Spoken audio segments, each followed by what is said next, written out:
नमस्कार. कोकणी स्वारी युट्यूब चॅनलवर मी साक्षी तुमचं स्वागत करते. आज आपण बघणार आहोत पितृपक्ष विशेष म्हणून कोकणात करतात ती वालाची उसळ. उसळ म्हणा, रस्सा भाजी म्हणा किंवा सुकं बिरडा, आम्ही तर शक्यतो सुकं बिरडच म्हणतो. आणि ही भाजी काही केलं तरी पाहिजेच पितरांसाठी, ही विशेष असते. याला खूपच कोकणात मान आहे असं म्हणलं तरी चालतं. जसे आपण 5 भाज्या, कारलं, भेंडी, भोपळा, गवार वगैरे करतो त्याप्रमाणे ही भाजी हवीच. तुम्ही खूप जणींचा व्हिडिओ बघितला असेल युट्यूबवर, तर त्यांनी ही भाजी पितृपक्षात केलेली तुम्हाला बघितली असेलच तुम्ही थाळीमध्ये किंवा पितृपक्ष विशेष रेसिपीमध्ये. तर ही भाजी लागतेच म्हणून मी आज ह्याची रेसिपी तुम्हाला दाखवणार आहे, कोकणात कशी करतात ती. तर आता मी हे 2 दिवस वाल बांधून ठेवले होते. हे पावटा आहे, हा वाल नाहीये, हे कडवे वाल नाहीयेत, हे मी तुम्हाला स्पष्ट आधी सांगते. हे पावटा आहे. आम्ही आदल्या दिवशी रात्री भिजत घातला, दुसऱ्या दिवशी बांधून ठेवला, मग त्याला असे छान मोड आलेत बघा. आता ह्याला मस्तपैकी आपण 10 मिनिटं पाण्यात ठेवून हे सोलू आणि मग ह्याची प्रोसेस पुढे कृती कशी करायची ती मी तुम्हाला दाखवते. हे बघा, आपले वाल सोलून झालेले आहेत. मी एक मोठा कांदा घेतलाय, तो पण असा थोडासा जाडसर चिरून घेतलेला आहे. टोमॅटो चिरून घेतलेला आहे. तिथं 4-5 लसणीच्या पाकळ्या त्या सालेसकट अशा ठेचून घेतलेल्या आहेत, ह्या बघा. आणि कढीपत्ता. आता मी ऑलरेडी कढई गरम करायला ठेवलेली आहे, आपण फोडणी घालूया. कढई गरम झालेली आपली. मी आधी तेल टाकते.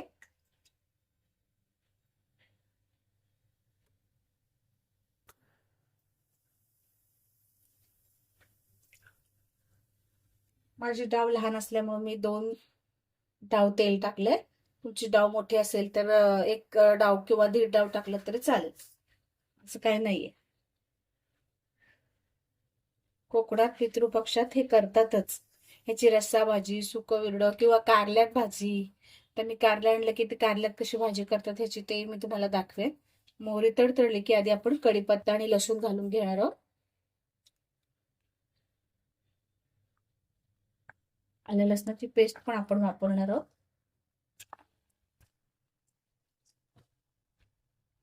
आता थोडंसं जिरं,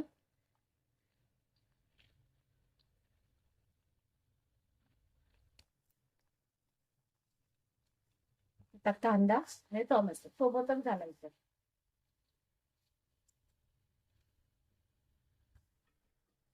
ते छान परतून घे.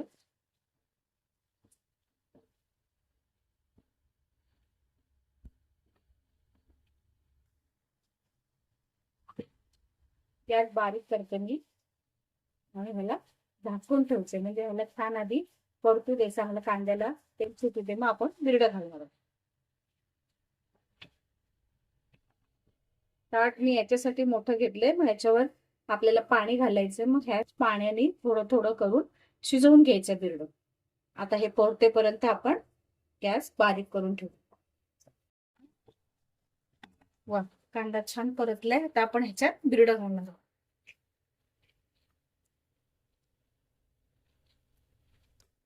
हे छान ढवळून घेऊया. आणि मसाला आता नाही घालायचा, हळदीचा मसाला थोडी वाफ येऊ द्यायला 10 मिनिटं, मग नंतर मसाले घालायचे.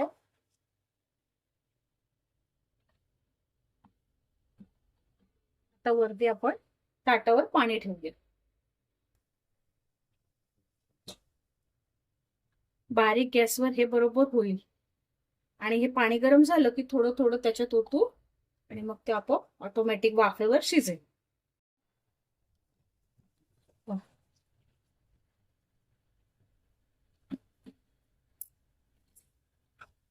आता ह्याच्यात आपण मसाला घालून घेणार आहोत आणि मग परत गरम पाणी टाकून थोडं शिजवून घेणार आहोत.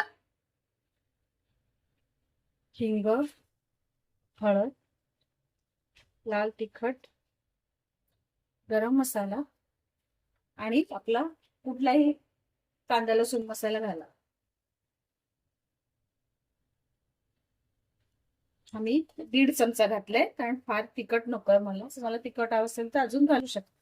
माझा मसाला काय फारसा तिखट नाही, फक्त दिसायला असा लाल आहे. हे छान परतू दे. त्याला पुन्हा ताटातलं गरम पाणी घालून शिजवून घ्यायचंय.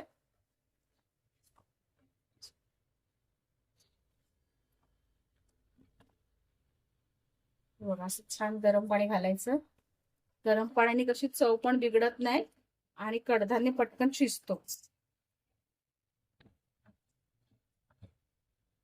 तर ह्याला एक 10 मिनिटं चांगलं शिजू दे, तोपर्यंत आपण ह्याचं वाटण करून घेणार आहोत. आपलं वालाचं बिरडं शिजेपर्यंत आपण मसाल्याची वाटण करूया. हे बघा, आलं, लसूण, खोबरं, कांदा मी हे असं भाजूनच ठेवते नेहमी फ्रीजमध्ये. 8-10 दिवसाचं करूनच ठेवतात. त्यातलं थोडं खोबरं घ्यायचं, हे सगळा मसाला घ्यायचा आणि वाटून घ्यायचं आणि मग आपण बिरड्यात घालणार आहोत. मसाला, मीठ आणि वरनं कोथिंबीर, की मग आपली भाजी रेडी. आपलं वाटणही झालेलं आहे. रंग तर छान आलाय आणि बिरडं शिजलंय का बघू. वा, आहे बघा, पूर्ण शिजलंय. आता ह्याच्यात आपण हे वाटण घालू. बघा, मी सुकं सुकं केलंय. तुम्हाला कसं करायचं असेल तसं करा, पातळ केलं तरी चालेल. ह्याची रस्सा भाजी पण छान होती, सुकी भाजी पण छान होती. आता ह्याच्यात चवीनुसार मीठ घालू. आता मी ह्याच्यात थोडं खडे मीठ घालते. तुम्ही बारीक मीठ घातलं तरी चालेल. आणि मस्त अशी चिरलेली कोथिंबीर.